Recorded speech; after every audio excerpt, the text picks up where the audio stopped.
Grüß euch, ich bin's wieder, der Peter vom Atelier Mörd. Im heutigen Video beschäftigen wir uns damit, was passiert, wenn ein Instrument zu viel Temperatur kriegt, weil es zum Beispiel im Auto vergessen wird. Mehr davon wie immer nach dem Intro. Bitte, Tobias.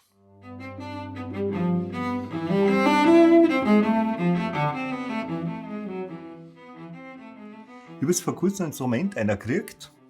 Der Kunde hat gemeint, ich soll mal drüber schauen, irgendwas passt nicht. Das ist ein sehr bekannter Musiker, der hat eine sehr, sehr gute Geigen eigentlich am Schüler borgt. Und jetzt hat er es zurückgekriegt und dann habe ich mir das Ganze einmal angeschaut, um zu verstehen, was da passiert ist. Da muss also eine höhere Temperatur eingewirkt haben und das reicht aus, wenn man das im Sommer, und der Sommer war wirklich warm, einfach einmal nur eine halbe Stunde im Auto drinnen hat. Aus irgendeinem Grund, weil man es vergessen hat oder man hat es nicht mitnehmen können. Und da ist jetzt Folgendes passiert. Durch den Seitenzug hat sich der Hals gesenkt. Der Hals hat sich draht in die Richtung G-Seiten, weil eben auf den oberen Seiten mehr Spannung oben ist. Da, wenn man es von der Seite jetzt anschaut, sieht man es ganz gut, wie das so durchbogen ist. Und zwar ein bisschen war es, weil ich kenne die Geigen schon länger, jetzt ist er stärker.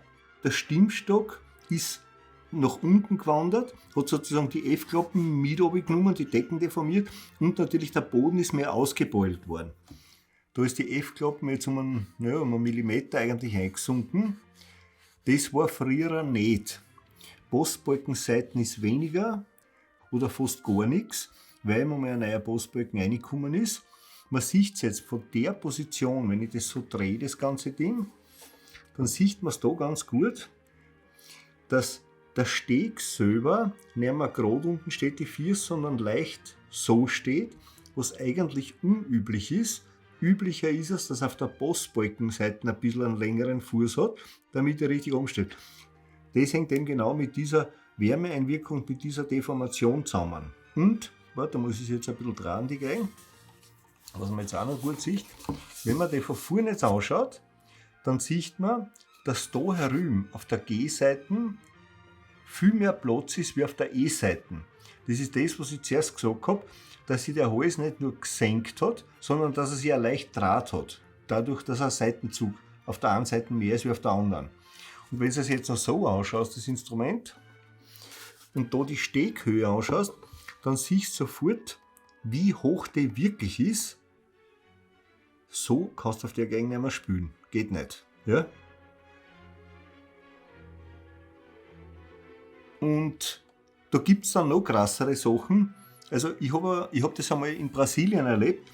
Da war ein Musiker aus Deutschland dort, einer mit einem antiken Cello. Das Cello, das ist dort eingegangen und in die Knie gegangen, klanglich. Das kann man sich gar nicht vorstellen. Und der Geigen, das war noch dazu ein Neubau der Geigen, nicht von mir eine, aber hätte auch mit einer von mir passieren können. Die war nicht einmal mehr spielbar. Da ist der Hals so weit nach unten gegangen, dass ich dann hergegangen bin und die Seitenkerben so mit einem Buttermesser beim Frühstück nach unten gesetzt habe und wieder einen Bleistift reingetan habe, damit der überhaupt das Spülen hat können. Der Steg war natürlich dann zum Austauschen und zum Weghauen. Und der Steg ist jetzt sowieso nicht mehr besonders hoch, hängt ja damit zusammen, dass es ein bisschen ein hochgewölbteres Geigerl ist.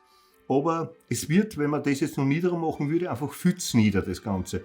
Das heißt, man muss da jetzt hergehen und in Wirklichkeit beim Griffbrettel, weil der Hals selber ist fest, also bei so einer Temperatureinwirkung geht im Normalfall kein Raunste auf oder sonst irgendwas und es fliegt der Hals raus.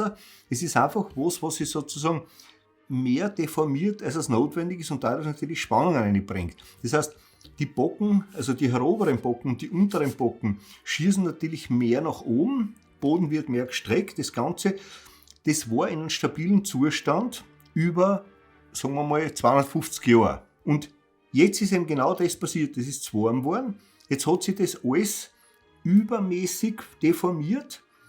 Der Steg steht jetzt auch nicht mehr gerade oben auf der Wölbung, sondern der ist bei der E-Seite im Prinzip schon ein Stückchen eingesunken. Das ist alles jetzt mit der Grund, warum das sozusagen so leicht drüben ist.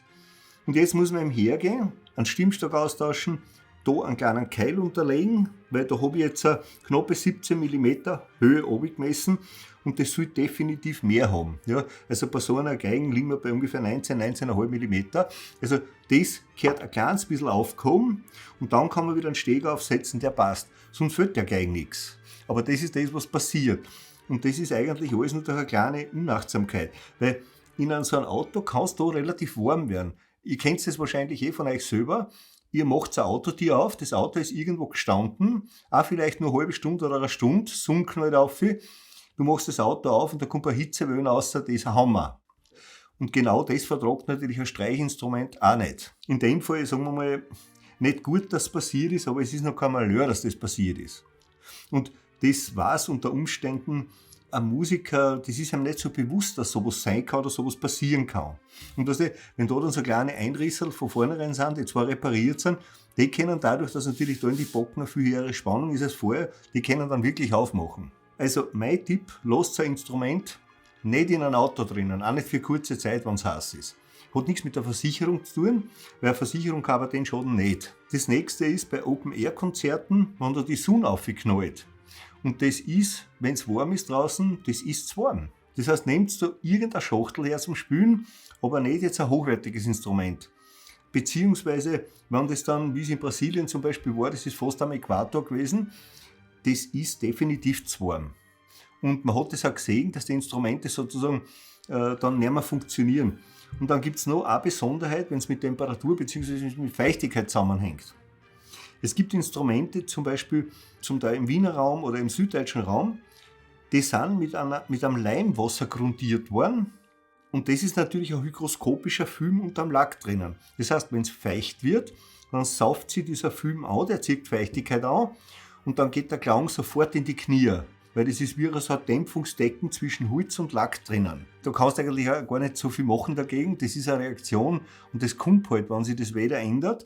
Oder es ist einmal sehr regnerisch, dann hast du das natürlich sehr feucht. Wenn dann noch dazu die Sonne wieder kommt, dann hast du extreme Luftfeuchtigkeit und da reagiert die Instrumente dann stärker. Wenn ihr Lust habt, könnt ihr das natürlich auch in die Kommentare reinschreiben, ob ihr selber schon mal solche Erfahrungen gemacht habt. Also es gibt dann, das sind so Extremfälle. Es passiert also Gott sei Dank sehr selten, dass sowas passiert. Einmal habe ich sogar einen Geigen gehabt, der dann Hochwasserschaden gehabt. Da ist ein ganzes Wohnzimmer durch so einen Murenabgang vollgefüllt worden und da war ein Geigen drinnen, da lösen sich alle Verleimungen mit dieser Feuchtigkeit und der ist dann dahergekommen wie so ein, ein aufgefundenes Skelett. Sogar das lässt sich natürlich wieder restaurieren. Hat mich gefreut, dass ihr dabei wart. Das war es für das heutige Video. Wenn ihr selber Erfahrungen habt in der Richtung, dann schreibt es gerne in die Kommentare rein. Und ansonsten freue ich mich, wenn wir uns beim nächsten Video wieder sehen. Ja. Ist der Schalter umgelegt beim Computer? Nein. Ja, das hört man nämlich. Besser. Die habe ich die letzten paar Mal vergessen. Hat aber auch keiner gemerkt. Soll ich das gleich noch mal machen? Ich denke mir da was dabei. Das ist nicht alles nur schlecht, was ich sage, nur weil ich jung bin. Naja, die einen sagen so, die anderen so. Ich sag dir gleich, wenn du mir zum Arsch gehst, dann kriegst du keinen Wein. Ja, ich gehe da nicht trainieren, dann bin ich gestraft nur. Ja, Das ich hab sag nur nicht gewusst, anders. dass das Trainieren eine Strafe ist. Die Maus ist noch im Bild, oder?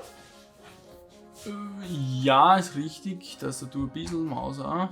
Jetzt ist er Ruhe, oder? Jetzt ist er endlich wunderschön. Kopfhörer sicher, das ist.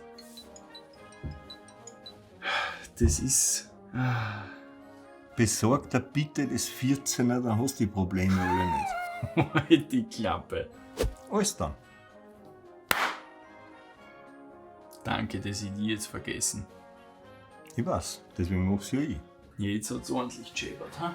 Naja, wann schon, dann schon. Das? Wo in deiner Tasche irgendein. Ja, da bewegt sich irgendwas, gell? Ist die Luna drin? Die habe ich versucht, heimlich mit reinzuschmuggeln. Ja, dafür ist sie aber sehr brav. Der Nachbar kennt das mal den Rasenmäher, den Laubbläser und die Bohrmaschine bohren. Hey, ja klar, was wollen sie machen? Schlafen, du Wappler.